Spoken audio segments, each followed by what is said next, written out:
Hey guys, welcome back to my channel. आप सुन रहे थे मेरे साथ ए ब्रोकन हार्ट भाग 10।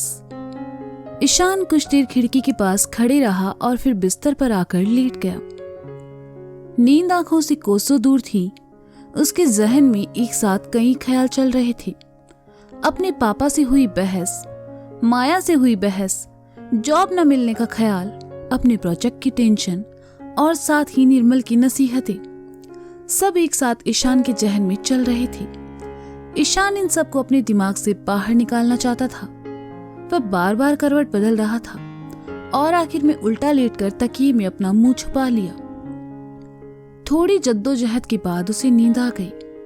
अगली सुबह ईशान देर से उठा। आज ईशान ने फैसला कर लिया कि वह बस अपने प्रोजेक्ट पर ध्यान देगा। फ्रेश होने के बाद ईशान किचन एरिया की तरफ आया और कॉफी बनाते हुए माया का नंबर डायल करने लगा, लेकिन माया ने फोन काट दिया। ईशान ने मैसेज किया तो माया ने उसका जवाब भी नहीं दिया। ईशान थोड़ा हैरान परेशान हुआ और फिर फोन साइड में रखकर कॉफी बनाने लगा। उसने कॉफी को अपने फेवरेट कप में छाना और लेकर कमरे में चला आया। ईशान अपनी वर्क डेस्क पर आ बैठा और कॉफी पीते हुए काम करने लगा। आज ईशान पूरी तरह से अपने काम पर फोकस करने की कोशिश कर रहा था और आज रोजाना के बजाय उसके काम में इम्प्रूवमेंट भी था। ईशान खुश था। उसे 2 महीने बाद होने वाले ऑडिशन को क्लियर करना था। उसी शाम रेस्टोरेंट में, जिया, ये एड कंपनी का ऑर्डर है, क्या तुम ये लेकर जाओगी? सोफी ने काउंटर के पास बैठी जिया से कहा। सोफी के मुंह से एड कंपनी का नाम सुनकर जिया के कान एकदम खड़े हो गए।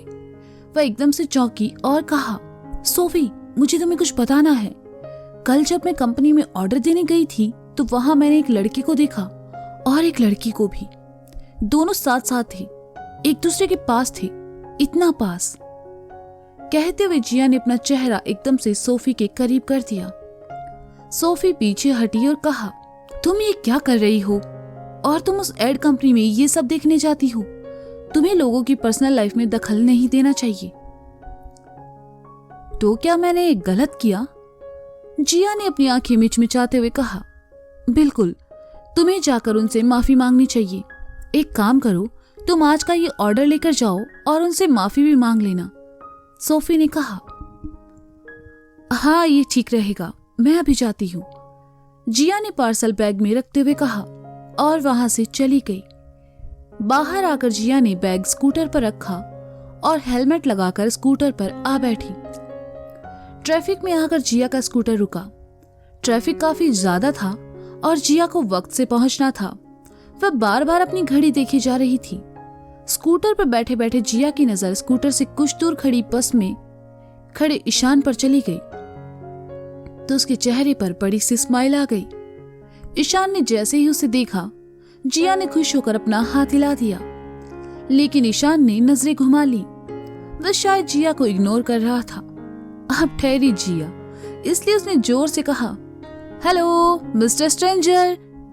हाँ, मैं तुम्हें ही बोल रही हूँ। हेलो, क्या तुम तक मेरी आवाज पहुंच रही है? हेलो। जिया को ऐसे चिल्लाते देखकर आसपास के लोग उसे देखने लगे तो वह झेप गई और अपना स्कूटर लेकर आगे खिसकाते हुए थोड़ा बस के पास चली आई और एक बार फिर ईशान की तरफ देखकर थोड़ा धीमी आवाज में कहा, ओ हेलो, मैं तुमसे बात कर रही हूँ। लड़कियों की तरह भाव खाना बंद करो। वो मुझे तुम्हें थैंक यू। जिया अपनी बात पूरी कर पाती इससे पहले ही ट्रैफिक क्लियर हुआ और बस आगे बढ़ गई। बेचारी जिया मुंह लटकाकर आगे बढ़ गई।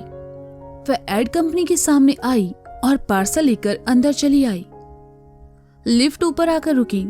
जिया जल्दी जल्दी मीटिंग रूम में आई और बॉक्स टेबल पर रखते हुए कहा, माफ करना, ट्रैफिक के कारण पूरे 10 मिनट लेट हूँ। मुझे उम्मीद है आप इसकी शिकायत फीडबैक में नहीं करेंगी। आप अभी अपना फूड एंजॉय कर सकते हैं और फीडबैक देना मत भूलिएगा। कहते हुए जिया ने जैसे ही सामने देखा, आगे के शब्द उसके गले में ही अटक गए। मीटिंग रूम में बैठे सब लोग हैरानी से उसे ही देख रहे थे और माया तो स्पेशली उसे घूर रही थी, क्योंकि उस वक्त रूम में नए ऐड को लेकर एक जरूरी मीटिंग चल रही थी और माया ही उसे प्रेजेंट कर रही थी।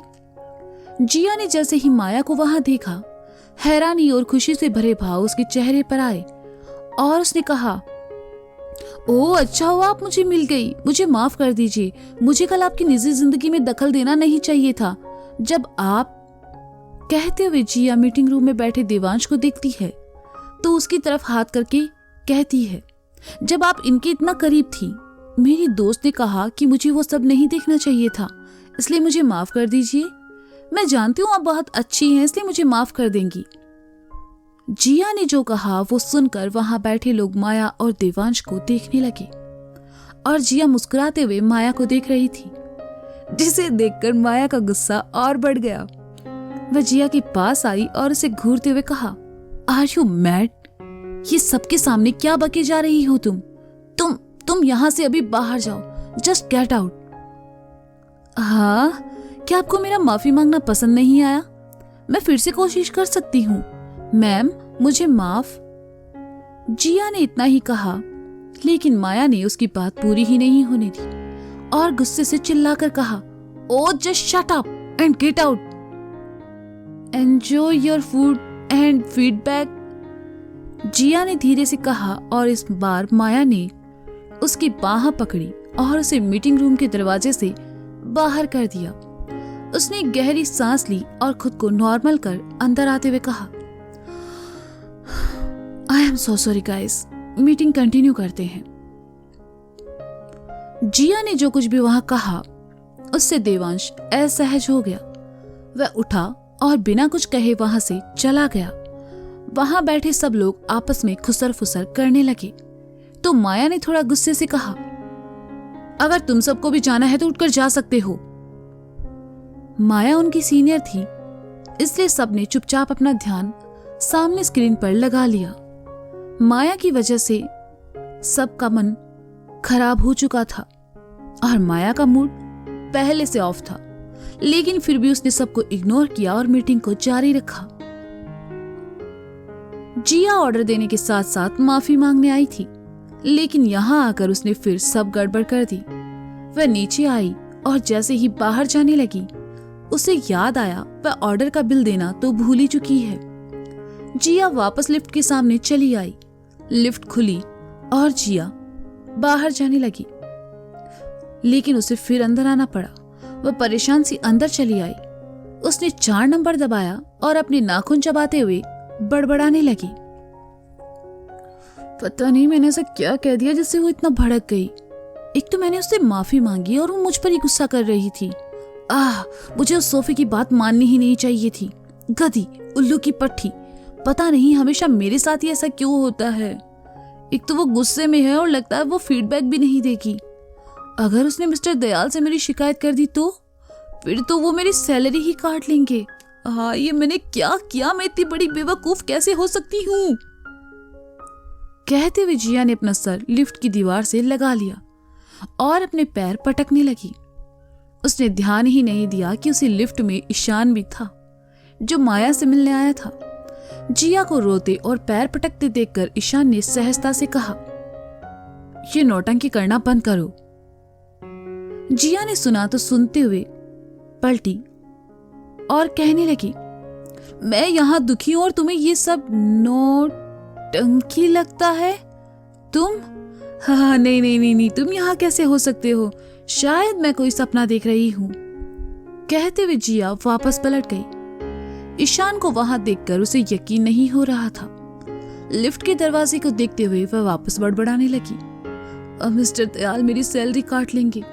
हो सकता है वो मुझे नौकरी से निकाल दें। नहीं, अगर ऐसा हुआ तो फिर मैं लिली आंटी के घर का रेंट कैसे दूंगी और फिर मैं अपना फेवरेट चीज बन सैंडविच भी नहीं खा पाऊंगी। और तो और मैंने डेस्टिनी से भी प्रॉमिस किया कि मैं रोज उससे मिलने जाऊंगी और उसके लिए खाना लाऊंगी। कहीं डेस्टिनी ने मुझे बद्दुआ दे दी तो मेरा क्या होगा? मैंने ये क्या कर दिया? जिया को लगातार बोलते देखकर ईशान को गुस्सा आया। वह जिया के पास आया और अपना हाथ उसके मुंह पर रखा और उसकी पीठ दीवार से लगाकर बिल्कुल उसके सामने आ खड़ा हुआ। ईशान खामोशी से जिया को देखता रहा। ईशान वहां सच में है जब जिया को इस बात का एहसास हुआ तो उसका दिल धड़क उठा। वह एकटक ईशान के चेहरे को देखती रही। लिफ्ट 4th फ्लोर पर आकर रुकी। दरवाजे खुले लेकिन दोनों ही बाहर नहीं गए और दरवाजे एक बार फिर बंद हो गए और लिफ्ट नीचे जाने लगी। ईशान को होश आया। वह जल्दी से पीछे हटा और देखा लिफ्ट नीचे जा रही है। उसने जिया को घूरा और एक तरफ खड़ा हो गया। जिया ने धीरे से अपनी गर्दन घुमाई, ईशान को देखा और मन ही मन खुश होकर खुद से कहा, आज का दिन कितना अच्छा है। कुछ देर पहले मैंने इसे ट्रैफिक में देखा और अब ये मेरे साथ है। मैं कितनी लकी हूँ। ईशान को चुप देखकर जिया ने कहा, हे, अभी जो तुमने किया वो क्या था? क्या तुम मुझे किडनैप करना चाहते हो ताकि मिस्टर दयाल से फिरौती के बदले में नूडल्स और सैंडविच मंगा सको?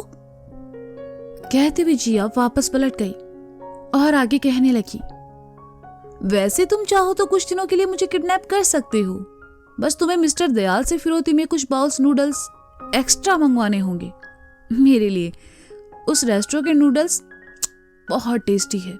और बेचारी जिया आगे कुछ कहती, इससे पहले ही ईशान ने एक बार फिर अपना हाथ बढ़ाकर उसका मुंह बंद किया और अपनी तरफ पीछे खींच लिया, जिससे जिया की पीठ ईशान के सीने से आ लगी। वह बिल्कुल उसके पीछे खड़ा था, खामोश, और जिया खुश होकर मन ही मन खुद से कह रही थी, कितना अच्छा होगा अगर इसने सच में मुझे किडनैप कर लिया। ये दुनिया का सबसे हैंडसम किडनैपर होगा। तो दोस्तों, ये था ए ब्रोकन हार्ट भाग 10।